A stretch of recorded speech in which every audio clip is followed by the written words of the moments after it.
give me a chance. Please. Ria, hindi kita mamahalin. Kahit lumuhod ka pa dyan. Kaya lumayas ka na! Walang hiya ka. Tapos lahat ng ginawa ko para sa'yo. Sige, magsama kayo ng asawa mong gago! Wala kang kwenta, walang hiya ka!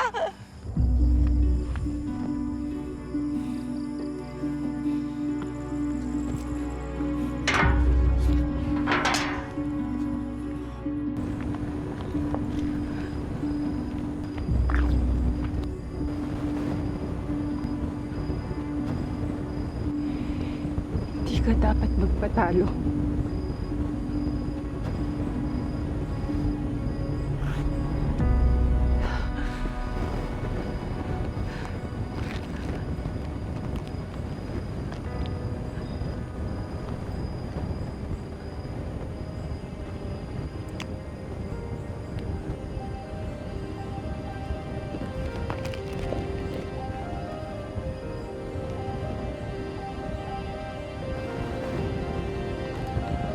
Asa ka na? Kanina pa kita inaantay.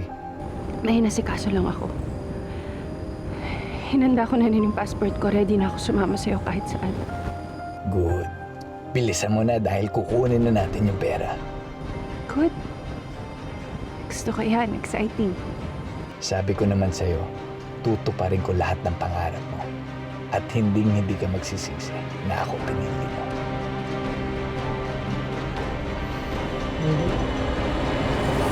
Gusto ko lang magpaliwanag. Hindi mo na kailangan magpaliwanag. Dahil malilaw na sa akin na natapat yung pagmamahal mo sa akin. Pangako, aayusin ko ito. Kaso paano? Wala na si Ria. Wala na yung link mo kay Brendan. Well, kahit wala na siya, matutuntun ko pa rin sila.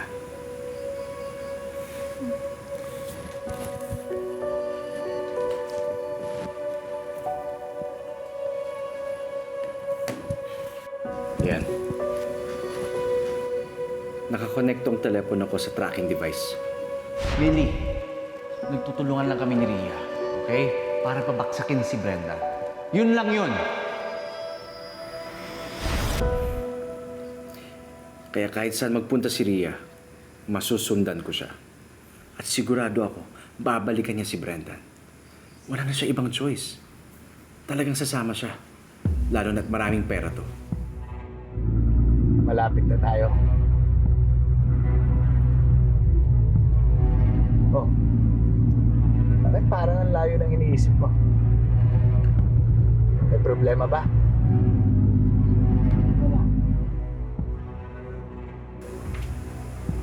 Kaya pala pinaniwala mo si Ria. May plano ka pala. Oo. Pero hindi ko inaasahan na susugurin ka niya at sasaktan. I'm sorry. Ayos lang yan. Karma din yan kasi tinago ka niya dati.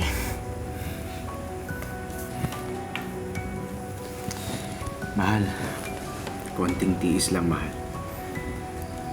Makukuha ko na ang kalayaan ko. Mahuhuli ko sila, Brendan. Kaso nag-aalala ako. Baka mamaya saktan ka nila. Di ako papayag. This time, kakayanin ko. Lily! Sabi ko na nga ba? John, what?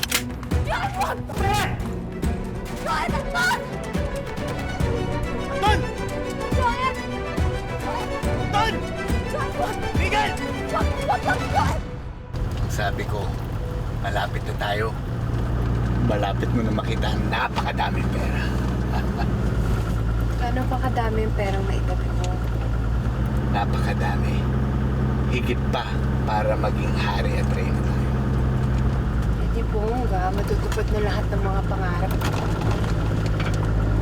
Except...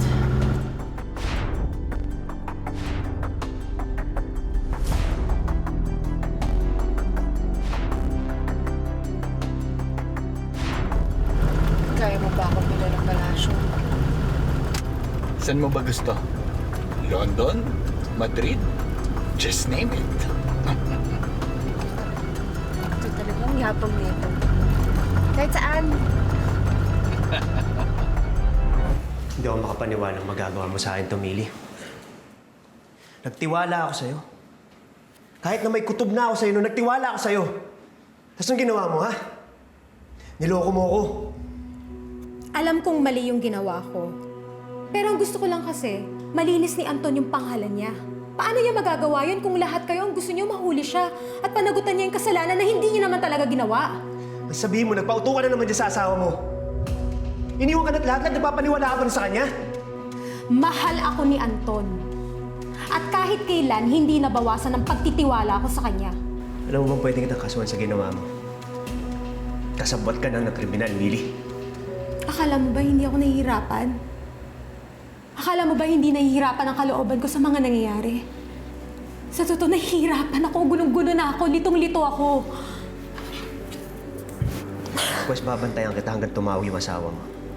At sa pagkakataong to, wala ka na may tatago sa akin.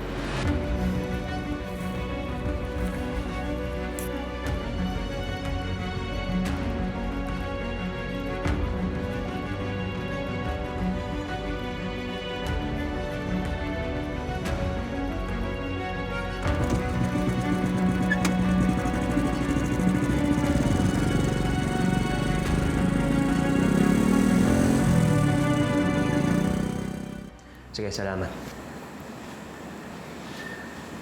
Kasalukuyang hinahanap na ng mga agents ko ang motor ng asawa mo. Hindi naman kasi si Anton ang kaaway dito.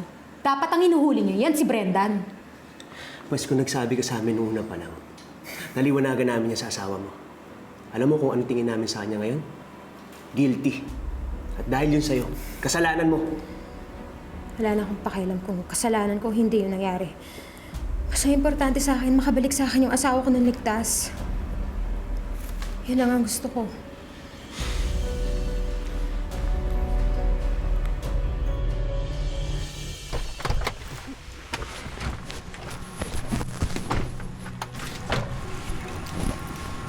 Dito na tayo.